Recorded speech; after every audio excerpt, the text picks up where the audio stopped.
My talk will be about an introduction to hyperbolic geometry and some of its applications.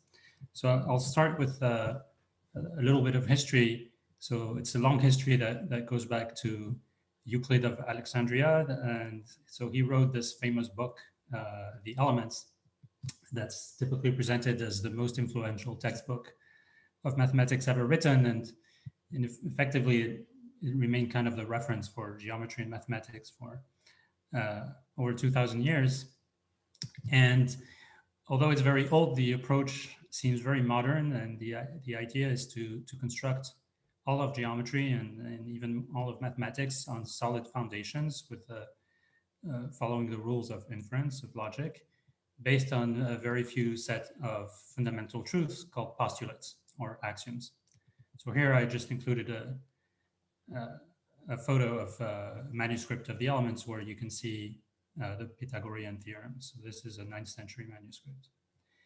So what are those 5 fundamental truths or postulates or axioms? So let me go over them very quickly. There exists a line through any 2 points.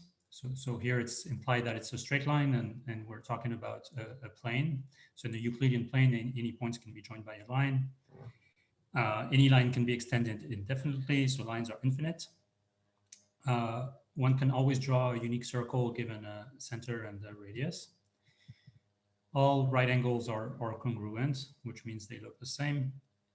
And finally, there's this controversial 5th axiom that sounds a little more complicated. So let me just show you a picture instead of reading it. So we're in this configuration, and we're talking about 2 lines, L and L prime. And they fall on the 3rd line here, making angles alpha and beta. And the 5th postulate says that if these angles are less than right angles, as on this picture, then these 2 lines, L and L prime, must intersect.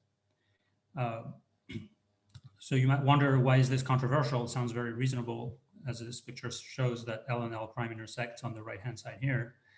But this seems like it's a little too complicated to be a postulate. We should be able to prove this.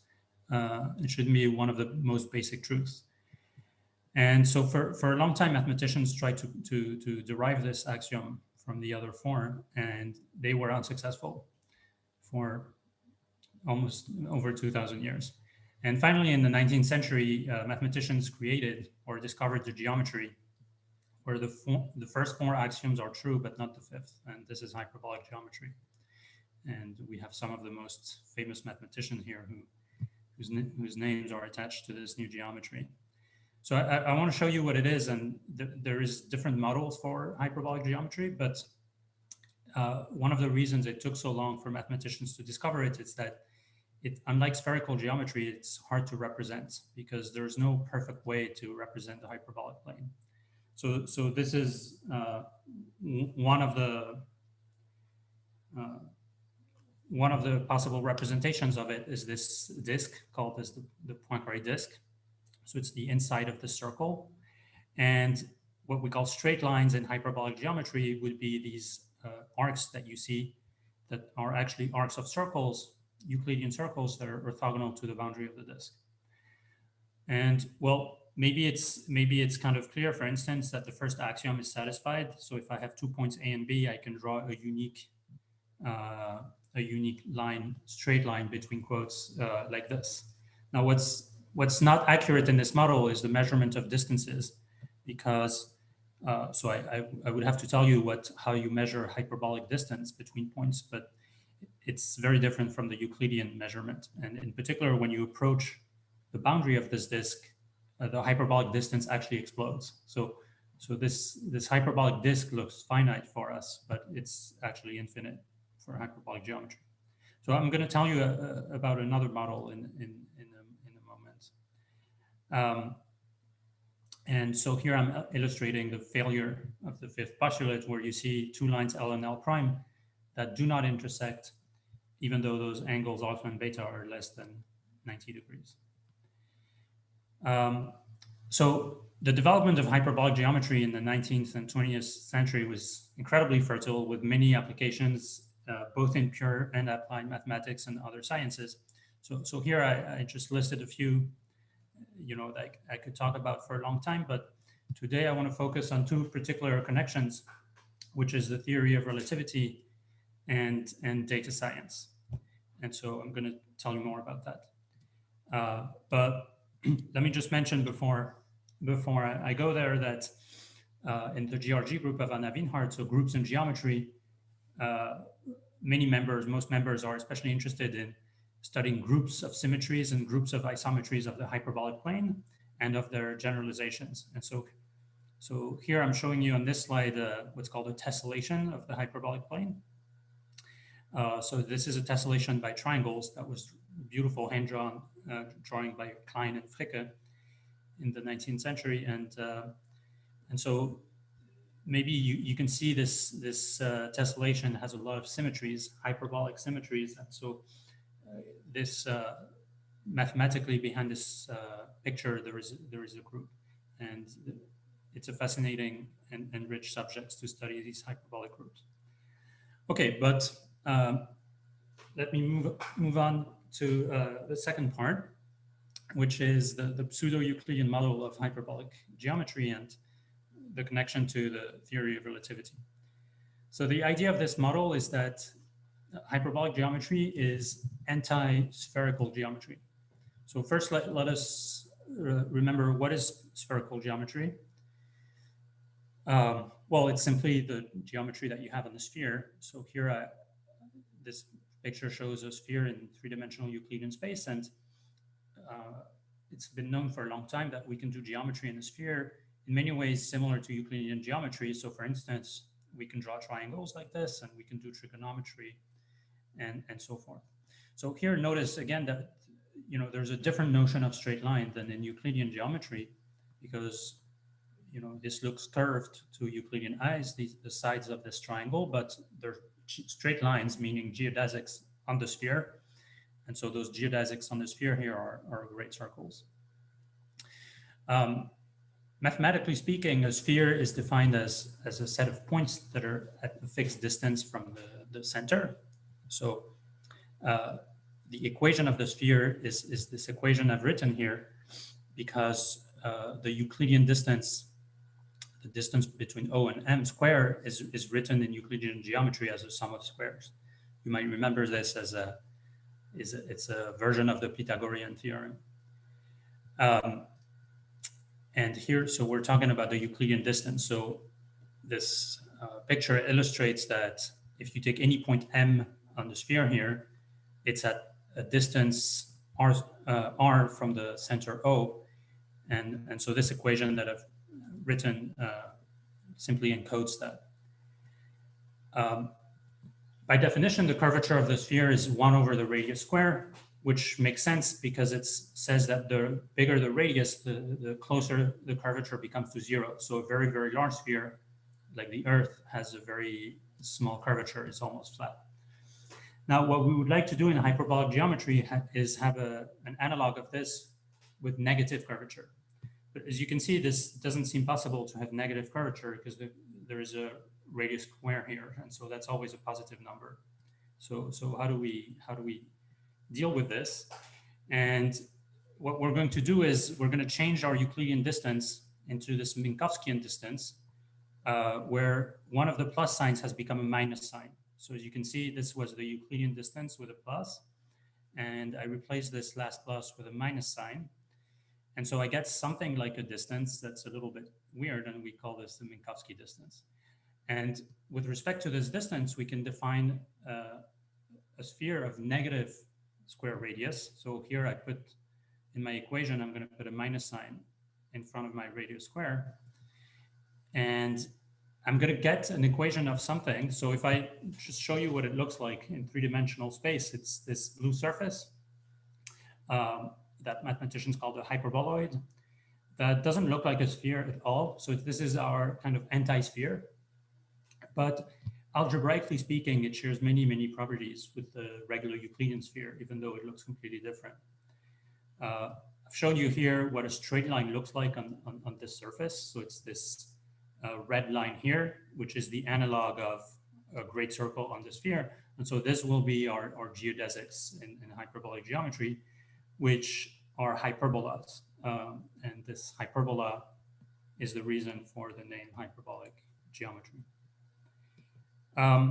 So the advantage of this model of hyperbolic geometry is that it makes it clear that there is a connection with the theory of relativity, because in the theory of relativity, you have events in space-time that are represented by spatial coordinates, x, y, z, and the time coordinate t.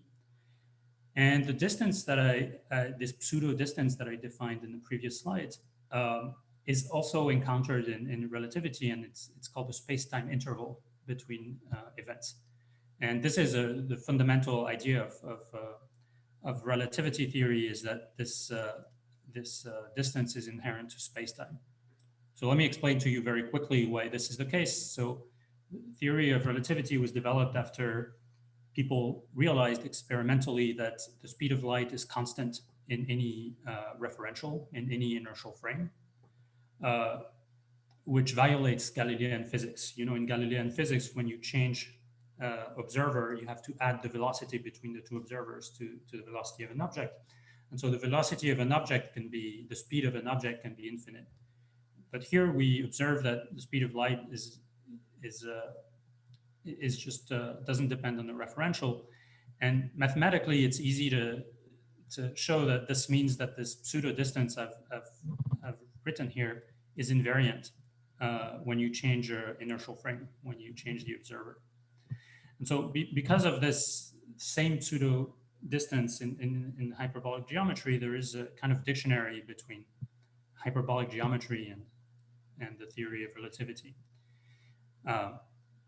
So for instance, the change of observers, the change of inertial frame in physics are called Lorentz transformations, and they correspond to pseudo rotations, meaning rotations of our pseudo Euclidean space in hyperbolic geometry.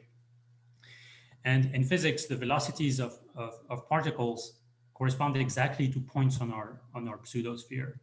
So if we go back to this, so this blue surface is our hyperbolic space, and points on this thing represent velocities of particles. So in physics, instead of the Galilean way to add velocities of objects, there's a different way that you add velocities, which is this famous relativistic addition. So there is a formula that I'm not writing, which tells you when you change observers, how you add the velocities of particles. And in hyperbolic geometry, this is a very simple geometric transformation called the hyperbolic translation. So I'm going to use this. I'm just not telling you this for no reason in my final section, which is the application of hyperbolic geometry to data science.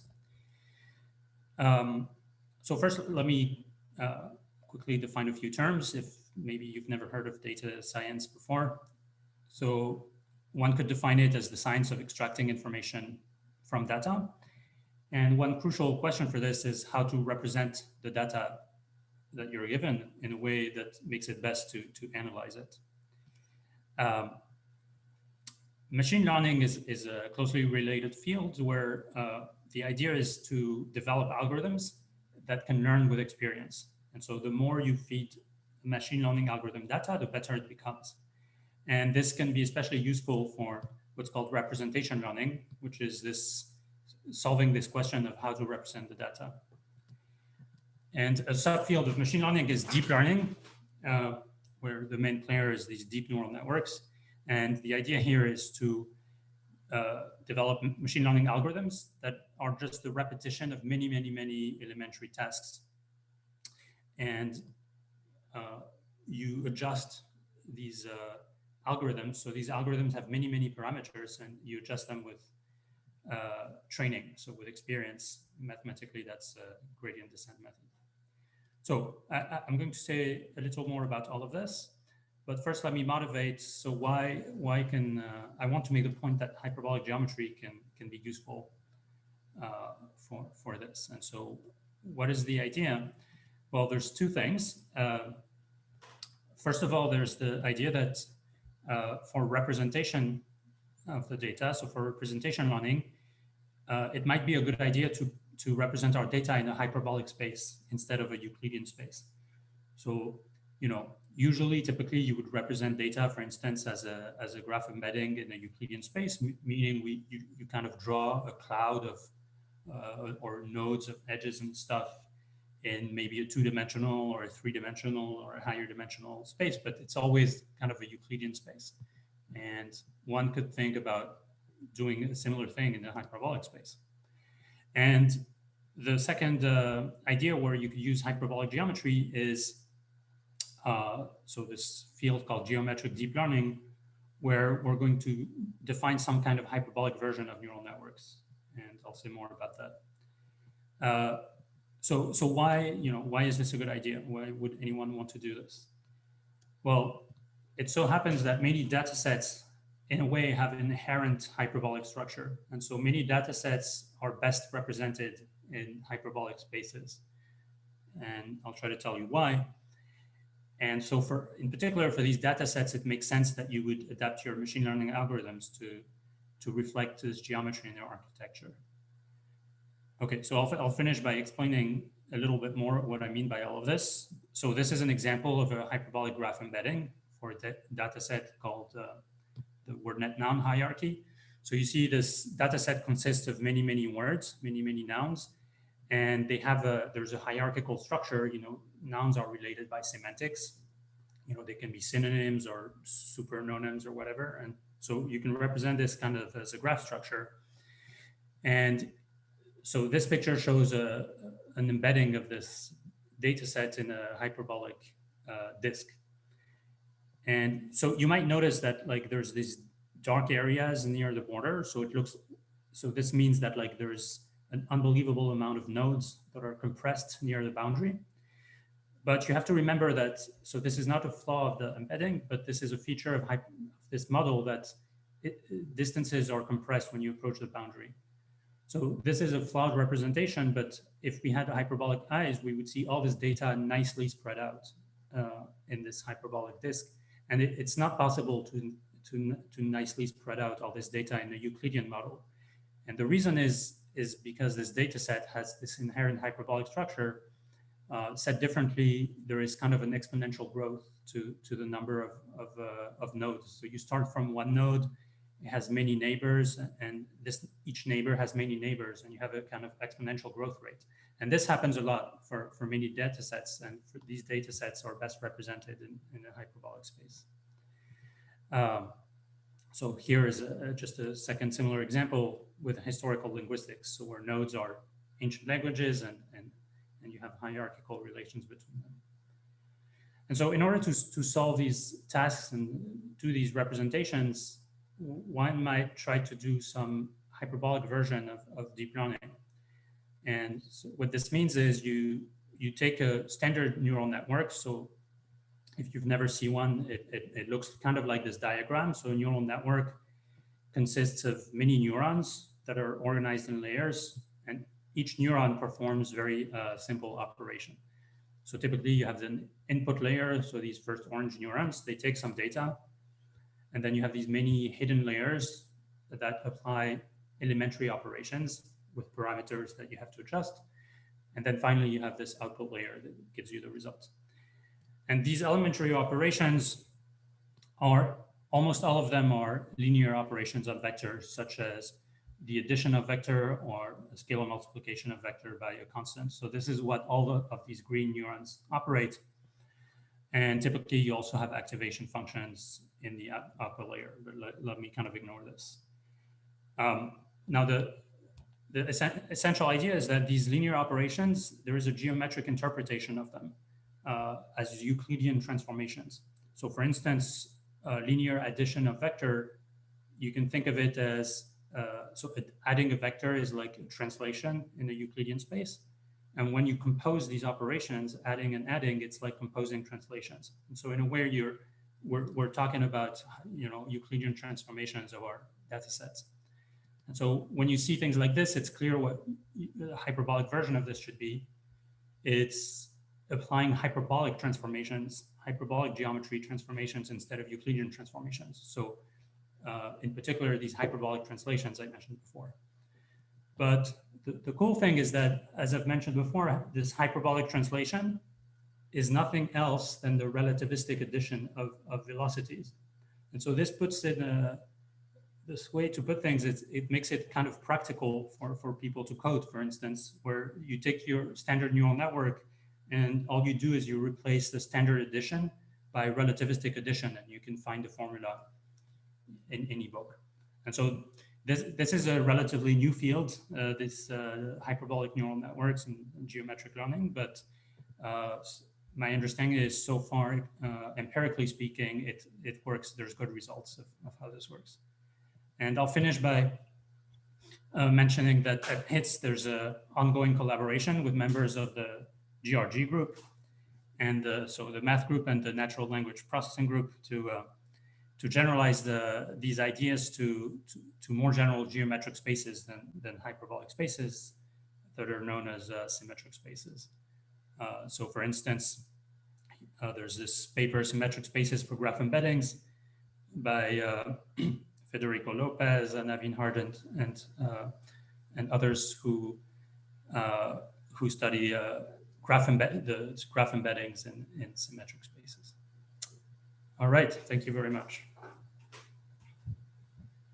Thank you so much, Lies, for this really excellent talk. Brilliant.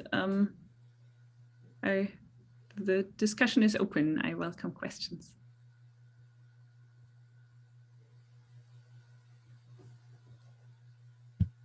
It was very approachable for the non-math people, I would say, so go ahead. No boundaries here for questions, yeah? Yeah, thank you very much for this fascinating talk. I think it's a very fascinating topic and really mind-bending. Are there any ways in which you can, like for example, in multi-dimensions, like Euclidean space is already really hard to wrap your mind around, but is it even possible in hyperbolic space? Right.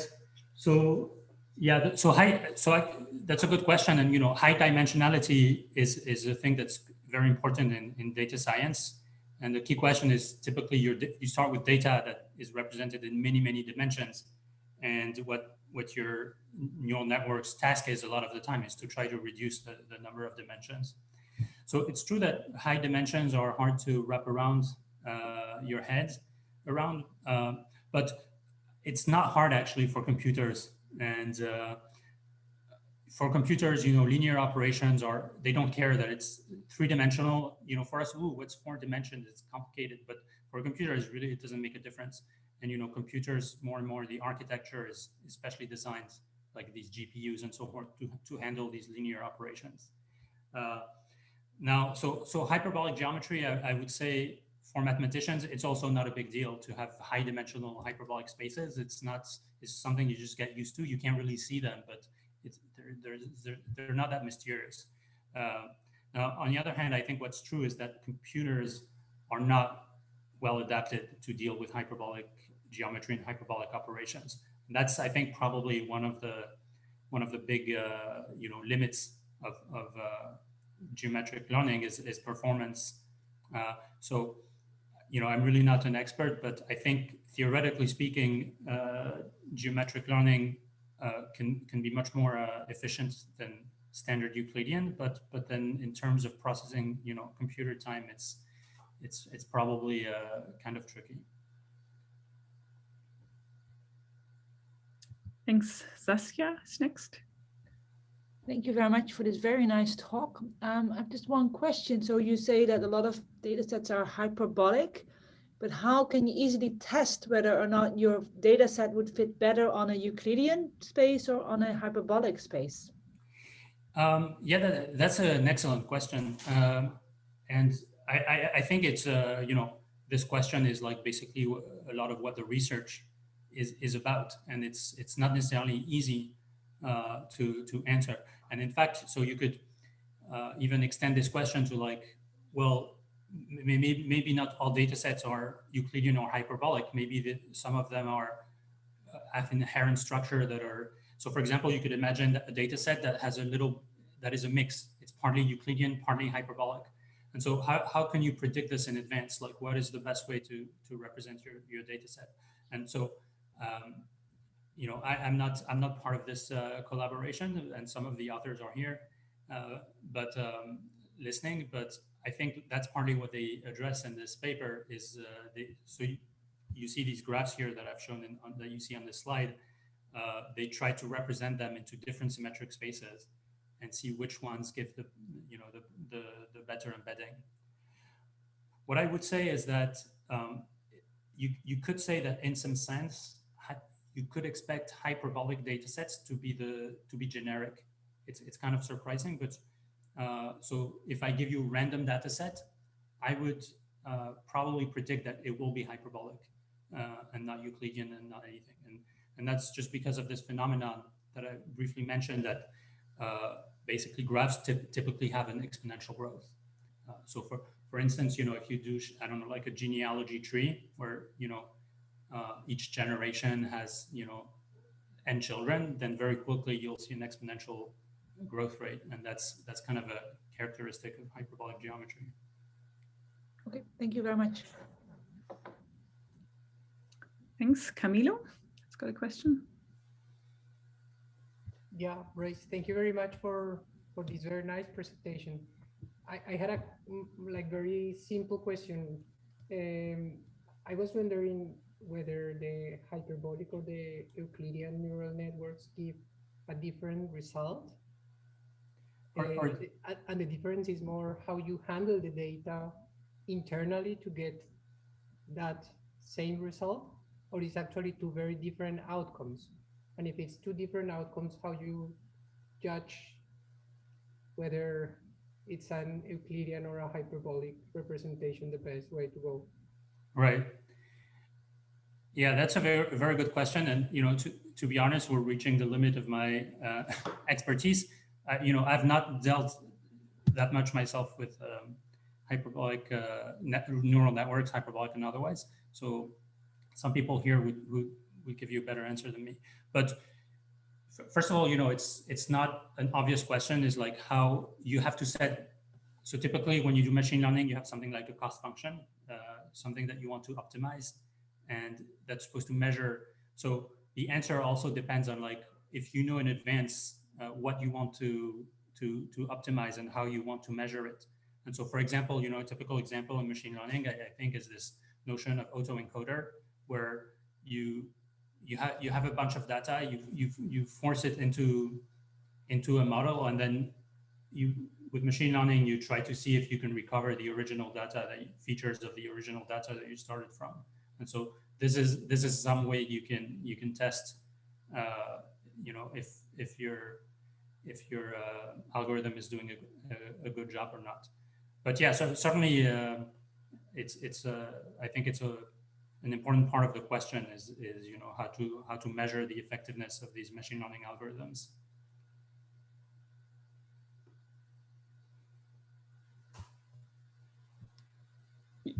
If I may still ask one question, because you said, it is open what really fits better to the hyperbolic space or not, or Euclidean space.